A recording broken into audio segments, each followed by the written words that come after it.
Hey everyone, I'm Kevin. Welcome to Verbum Day, where I give you my thoughts or reflections on today's gospel. It's been a long week and it's only Tuesday, but that's all right. Today's gospel is a pretty interesting one. It's thought-provoking, and it is in Matthew 23, verses 1 through 12. It is normally referred to as a warning against hypocrisy. So I'll read it now, and then I'll break it down a little bit. So, verse 1, Then Jesus said to the crowds and to his disciples, "The teachers of the law and the Pharisees sit on Moses' seat. So you must be careful to do everything they tell you. But do not do what they do, for they do not practice what they preach. They tie up heavy, cumbersome loads and put them on other people's shoulders, but they themselves are not willing to lift a finger to move them. Everything they do is done for people to see. They make their phylacteries wide and the tassels on their garments long. They love the place of honor at banquets and most important seats in the synagogues. They love to be greeted with respect in the marketplaces and to be called rabbi by others. But you're not to be called rabbi, for you have one teacher and you are all brothers. And do not call anyone on earth father, for you have one Father and he is in heaven. Nor are you to be called instructors, for you have one instructor, the Messiah. The greatest among you will be your servant. For those who exalt themselves will be humbled, and those who humble themselves will be exalted." The gospel of the Lord. Praise to you, Lord Jesus Christ. All right, so let's break it down. I wrote down 6 things that really jumped out to me.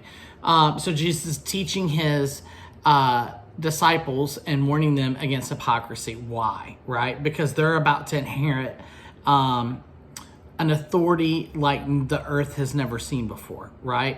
They're going to be made apostles, and they're going to start the way. They're going to start an ecclesiastical movement that ends up being the church.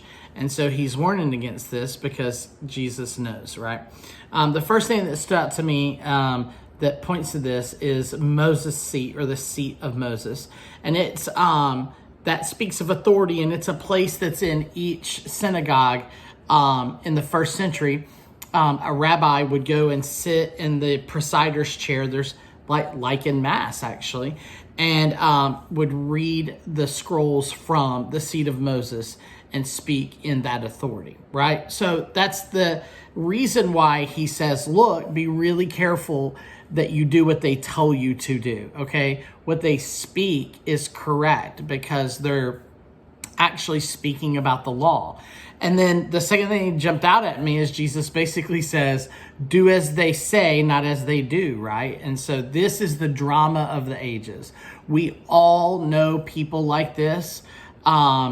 I forgot what literary genius said, "What you are shouts so loudly in my ears, I can't hear what you're saying." I have a computer. Do y'all mind if I Google it real quick? What you are shouts in my ears. Was it, Emerson. It was Emerson. I thought it was Emerson, but I was too afraid to commit to it. So we all know this, right? What you are shouts so loudly in my ears, I can't hear what you're saying, right? What you're saying doesn't matter because it doesn't add up with your actions. So there's this case where they have this authority, right? And what do they do with the authority that they have? Well, clearly you know the answer because Jesus had to come and, among other things, completely do away with the temple model, right? And redefine the temple, the priesthood, and everything else. So they weren't doing that great of a job. The next thing that stood out to me, I love the details of the Gospels. So this word, I don't know if y'all have ever heard it, but phylacteries. I didn't know. I knew what they were, but I wanted to go back to the Old Testament and see exactly where it comes from. And what Hebrew people would do, and I believe, please don't quote me, I believe some Orthodox Jewish people still do this, is they have these boxes that they wrap around their wrist and their arms, and inside them are scrolls that the law is written on.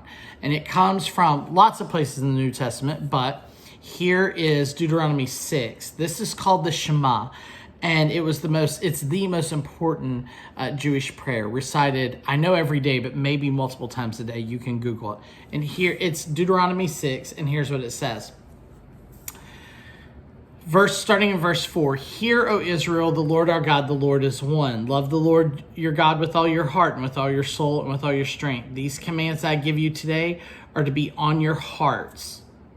Impress them on your children. Talk about them when you sit at home and when you walk along the road, when you lie down and when you get up. Tie them as symbols on your hands and bind them on your foreheads. Write them on the door frames of your houses and on your gates, so on and so on and so on.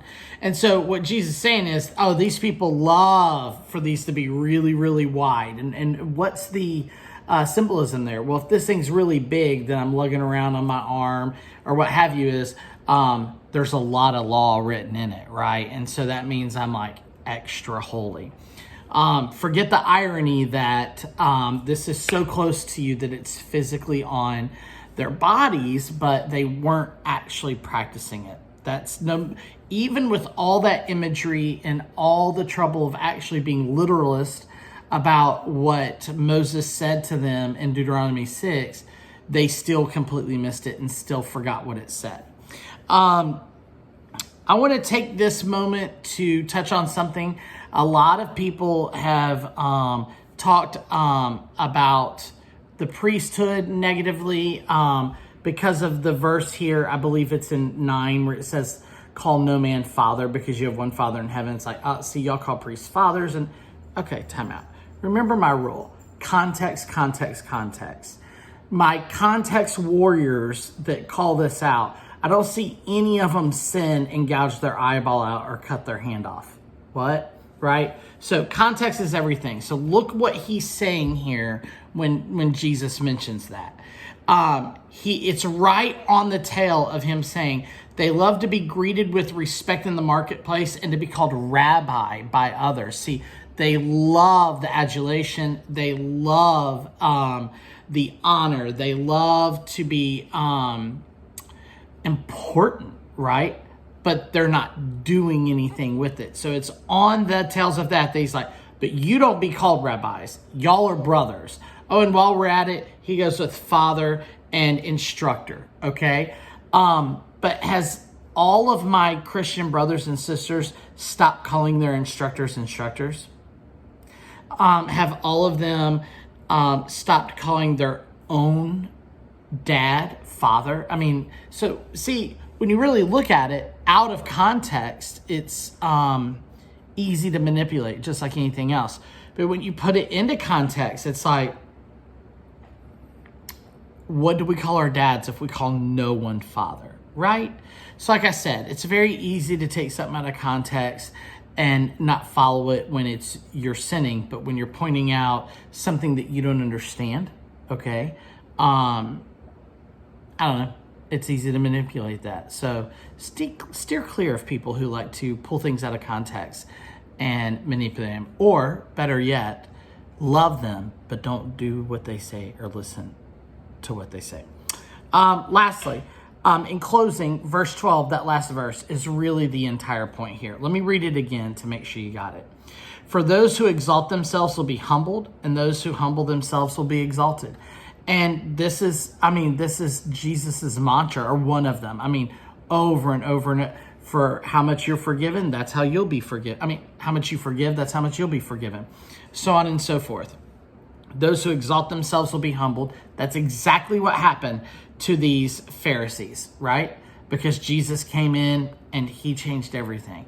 And those who humble themselves, even to death on a cross, will be exalted. And none of us will be exalted above Jesus, right? He paid the ultimate price with his humility. Okay, in closing, let me say one more thing. I want to go back to Deuteronomy. It's so easy with not only authority, but when we focus on rules and regulations instead of relationships and people, to get very, very lost. Those wide boxes, what were they called? Do you remember? Phylacteries, that's right. No matter how big and wide they were, it didn't matter, because all they really had to be was this big. All they had to really contain was the very first sentence: love. So no matter how big and wide those boxes got, all it had to fit was that first sentence. And that's the call of Jesus. That's the call of Christ, is don't forget your first love. Don't forget your first call, right?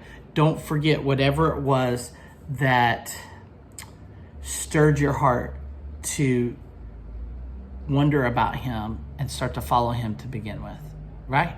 So, God, may we be people who do not judge. May we be people who take the authority that you've given us and use it to benefit others, instead of high priests that are called to serve the people and are actually putting burden on them.